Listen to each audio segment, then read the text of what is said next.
Hello YouTube, what is up? My name is Luke, and today I am bringing you a Decidueye Ninetales deck list for the 2017-2018 Standard format. Now, many of you already know that Decidueye GX was fairly popular in the 2016-2017 Standard format with its partner Vileplume, which locked items for both you and your opponent. These Pokemon had their evolution lines accelerated by Forest of Giant Plants, which allowed Pokemon to be evolved on the turn they came into play, instead of waiting the customary one turn to evolve. We have lost Forest of Giant Plants and Vileplume for the standard format of this season. And Decidueye seems to have taken a hit by that, but I feel like Decidueye can use Rare Candy and Manual Evolution just like every other Stage 2 deck, and still work wonders in the matchups that it previously was favored in. I've been working on this list for 1 to 2 weeks, and I may be taking it to a League Cup this weekend. It has a really good matchup against a couple of the top decks, some 50-50s. It does, however, have unfavored matchups versus fire decks because the Decidueye is weak to fire, and they get an easy 2 prizes off of that. It does have some other bad matchups, some 50-50s, like I said. But the important ones, I think, are Gardevoir and Metagross, which it has fairly good matchups against because you can devolve their Stage 2 Pokemon, get some easy KOs, disrupt them, set them back because they were candied. I'll talk about matchups a little more after we go through the list, but without further ado, this is my Decidueye Ninetales list for the 2017-2018 standard format. We'll start off with Espeon EX with the Miraculous Shine attack for 1 energy. Miraculous Shine devolves each of your opponent's evolved Pokemon and put the highest stage evolution card on it into your opponent's hand. Now, this is devastating by itself. If your opponent rare candied stage 2 Pokemon like Metagross, like Gardevoir, like Vikavolt onto their basic forms, those cards are now in your opponent's hand, and they have to either rare candy again on their following turn, or they have to play down a stage 1, wait a turn, and then play down a stage 2, which sets them back. It's very disrupting. But the best thing is you are spreading damage with this deck, hopefully from the first or second turn, with Flying Flip from Tapu Koko, Ice Blade from Ninetales GX, and Feather Arrow ability from Decidueye GX. So you're spreading damage on all these Pokemon, basic, stage 1, stage 2, and then when you go to devolve the evolved Pokemon, their lower forms have less HP, and you can take knockouts off of that while disrupting your opponent. So Espeon X is such a great card, one of my favorites. I think it's going to see a lot of play in the current format because there's so many evolution decks going around. Next we have 4 Rowlet. Pretty basic card. We need this to make Decidueye. It turns into Dartrix, and then Dartrix turns into Decidueye. So we need this. The 1 retreat cost is really nice, though. So that's something notable on the card. Dartrix, we also have 1 retreat cost, but this one also has an attack that can sometimes be useful. Sharp Blade Quill for 1 colorless energy. This attack does 20 damage to one of your opponent's Pokemon.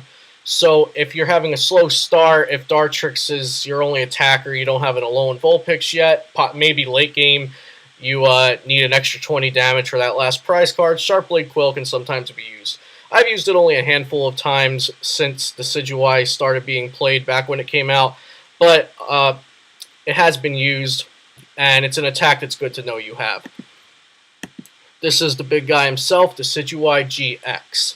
240 hit points, grass type, stage 2, 2 retreat cost, which isn't the best, but we do run double colorless energy, so we can get him out of there in a pinch. We also run Floatstone. What we're really looking at here is the Feather Arrow ability.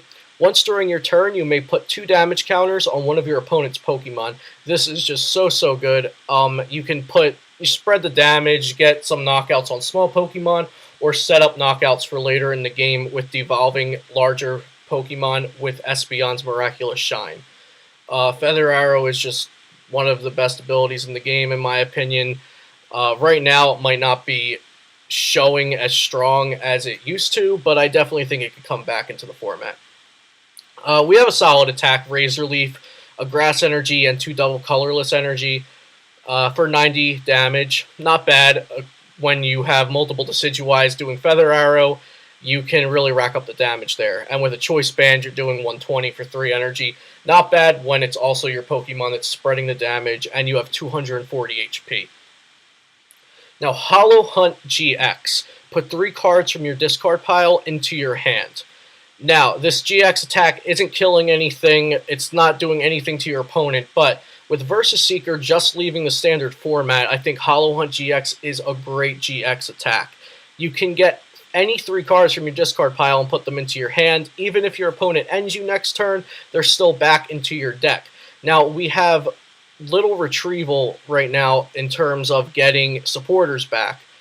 The only thing that comes to mind right now is Puzzle of Time, and I'm not personally a fan of putting 4 slots, leaving 4 slots on my deck for 4 Puzzles of Time. And Hollow Hunt GX is just amazing. To get back a couple key supporters, maybe some energy, an Alolan Ninetales, and Espeon if you had to discard it earlier in the game because you didn't want to bench it. Hollow Hunt GX is just so great for getting back resources. And I think it's one of the best GX attacks in the standard format right now. Let's look at Tapu Koko promo next. So we got a basic with 110 HP. It's kind of bulky, not bad. Free Retreat, which is super nice. If you start with this, that's just amazing, because then you can bridge it and get any Pokemon to the active that you want. Flying Flip is what we're looking at here. This attack does 20 damage to each of your opponent's Pokemon.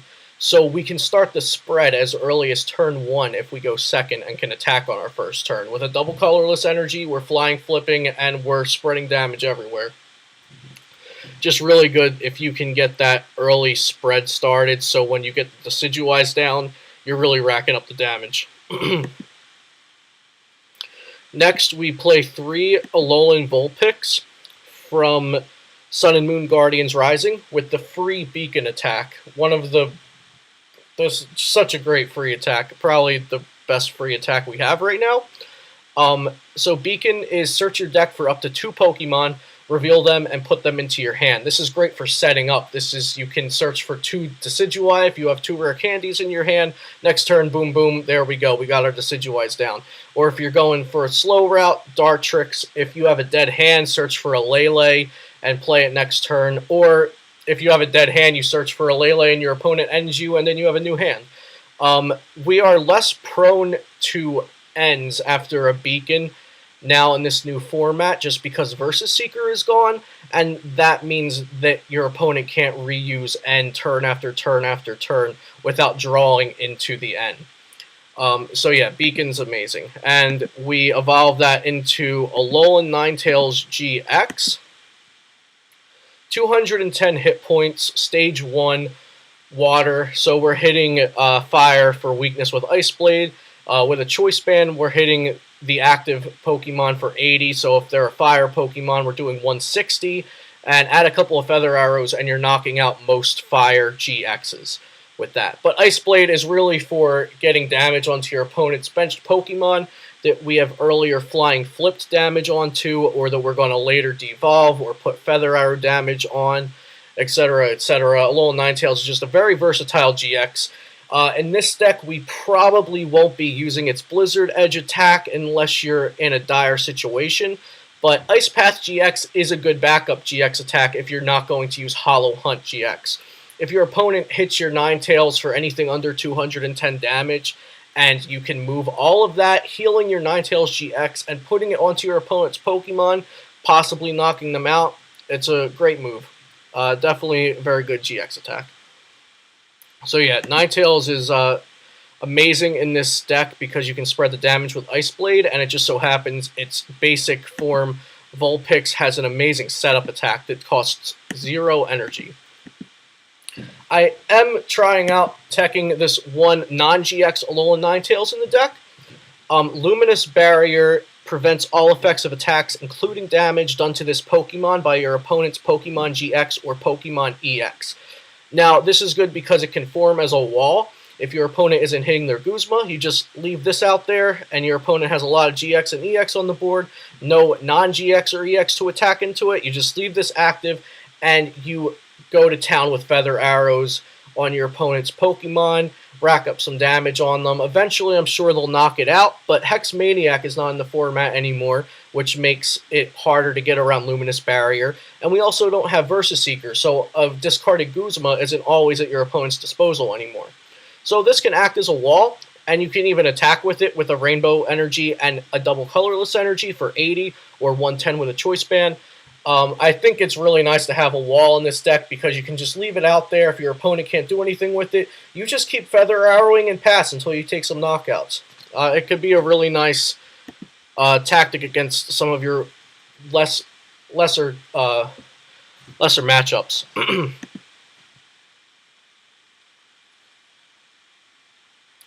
Next, we have 2 Tapu Lele GX. Sorry, my arts on here aren't matching at the moment. But Tapu Lele GX is just probably the best card in the game. Wonder Tag, when you play this Pokemon from your hand onto your bench during your turn, you may search your deck for a supporter card, reveal it, and put it into your hand. Then shuffle your deck. This card just gives every deck such amazing consistency. You either hit a supporter, you either hit a Lele, or you hit an Ultra Ball to get the Lele, and you get your Bridget or your N or your Sycamore or whatever it is you need to start the game and get set up. Later in the game, you can get Acerolas and Guzmas and whatnot with it. Yeah, just a great card. And it even has Energy Drive. This attack does 20 damage times the amount of energy attached to both active Pokemon. This damage isn't affected by weakness or resistance. So it has a fairly usable attack. It's used a lot. We have double Colorless in here, so just one quick attachment, and you're off to the races with Energy Drive. 170 HP, no weakness, no resistance, and only 1 retreat cost. Very solid card all around.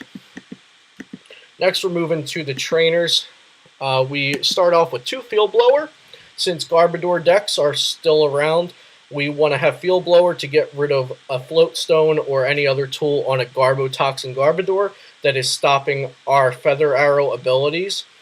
So yeah, pretty simple. We just need this to get rid of Float Stones on a Garbotoxin or possibly a Fighting Fury Belt on a basic Pokemon that we're trying to kill. Next up, we have 4 Ultra Ball, pretty standard. Discard 2 cards from your hand. If you do, search your deck for a Pokemon, reveal it, and put it into your hand, then shuffle your deck. Like I said, it can get anything. On the first turn, it's really nice to see an Ultra Ball for a Lele and then get your supporter of choice. I'm playing 2 Rescue Stretcher. These got separated because one's reverse and one's not. But yeah, 2 Rescue Stretcher. I was trying out Revitalizer.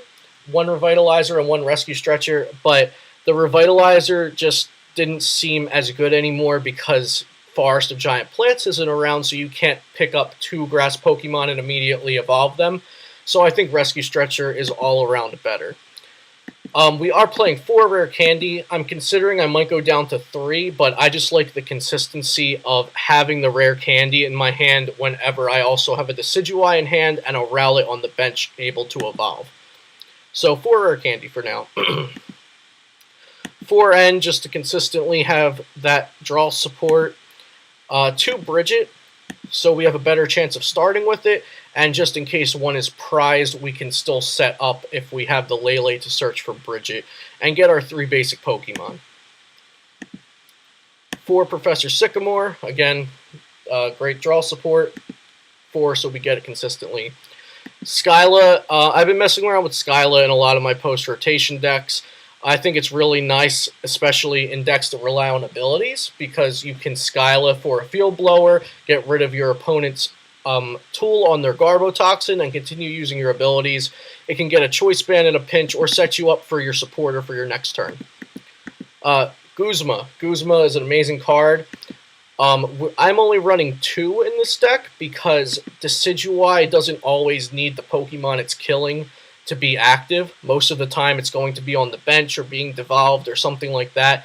So it is a good switching method, and if we want to Razor Leaf something or Ice Blade something in the active to hit it for weakness, then Guzma's our boy. We're playing 2 Choice Band. So 2 Choice Band, a lot of times we're hitting damage on the bench with Ice Blade, with Flying Flip. Excuse me. So we don't always need extra damage, so that's why I'm only running 2. Feather Arrows is an ability, hitting the bench. Ice Blades hitting the bench, not affected by Choice Band. Espeon devolves, not using Choice Band. So yeah, sometimes you're going to want your Razor Leaf to hit 120, sometimes you're going to want your Ice Blade to hit 80, stuff like that, but it's not something you need to see consistently all the time. Next up is 3 Float Stone. This one I've been messing around with. This 3rd Float Stone was... I think the 3rd Float Stone was either a 2nd Coco or a 3rd Field Blower, but I found myself needing to retreat more often, and a Float Stone will do that for you. So I'm trying out a 3rd Float Stone. It's just nice if you have a Decidueye that gets stuck up there or what have you, and you need to retreat it without attaching energy. Lastly, we have our energy lineup. 4 double colorless energy and 4 rainbow energy. I am using the rainbow energy so we can attack with Aurora Beam. 80 damage with the Alolan Ninetales with the Luminous Barrier ability. And since we have it in there for that, if you really need to, you could always use Psy Shock for 70. Maybe hit something for weakness. And if the situation presents itself, you can always try a Tapu Cure GX with that Rainbow Energy. Heal all damage from 2 of your benched Pokemon.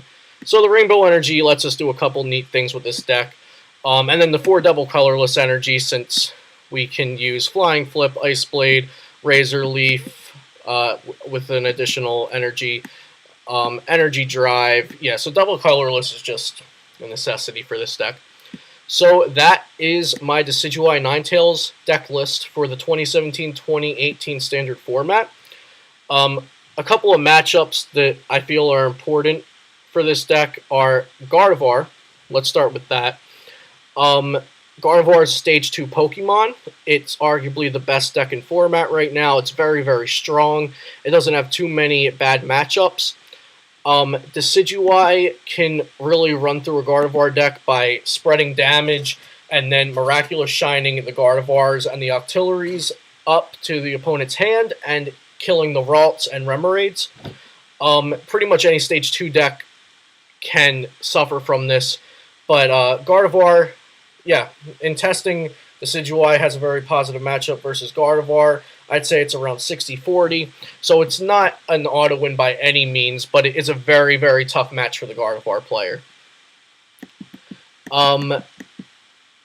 This deck has a favorable matchup versus Metagross, because once again, you just spread your damage. They do have max potions, which can get a little tricky because most Gardevoir decks don't run max potion, but Metagross does, so that's something different there. But if you can time your damage right and just keep the pressure with Feather Arrows and Flying Flips and what have you, you can get a couple knockouts with Miraculous Shine, set your opponent back, and swing the game in your favor by setting their Stage 2s back to their hand. A matchup that I've been having difficulty with is Tapu Bulu. Tapu Bulu Vikavolt, Vikabulu, whatever we're calling it. Because once you devolve their Vikavolts, if you kill them, just devolve them, both, whatever, they still have their Bulus. So with Metagross and Gardevoir, we're killing their Ralts or Beldum and devolving their main attackers, which are also their Stage 2. But with Tapu Bulu Vikavolt, they can charge up a Bulu or two, and we get rid of their Vikavolt, but they still have their main attacker. We're not one-shotting Tapu Bulu with this deck. They aren't one-shotting Decidueye most of the time either, unless they get a couple good Flying Flips in the beginning. But they can hit us, we hit them, and then they heal with Tapu Wilderness, 150 or 180 with a Choice Band. The math just doesn't end up working in our favor most of the time. But if Tapu Bulu Vikavolt does not get an amazing start, let's say they don't get their first Bulu attack off until turn 4, we might have a chance with taking out their Vikavolts. I would say it's a 40-60 matchup in Vikabulu's favor at the moment. There are a couple things I'm considering testing to swing the matchup into a 50-50, but we'll see how that goes. I am testing this deck more for the rest of the week leading up to a League Cup this weekend. So one of the matchups I'm testing a lot is Vikabulu and seeing what I can do to make that matchup better, because I do believe that Vikabulu is a very good deck right now. So, yeah, thank you very much for watching this. This was my first YouTube video for this channel. The entire deck list will be in the info below. You can follow me on Twitter and Twitch, which I have right here on the video, Luke_Morsa, and my Twitch is just Luke Morsa. I will try to update this YouTube channel once or twice a week, and I'm going to start streaming on Twitch as well. If you have any decks you want to see me talk about, work a list on that nobody else is putting up on YouTube, just let me know. I figured I'd do this one since nobody else is talking about it as far as I know. Yeah, so thanks for watching. Have a good day.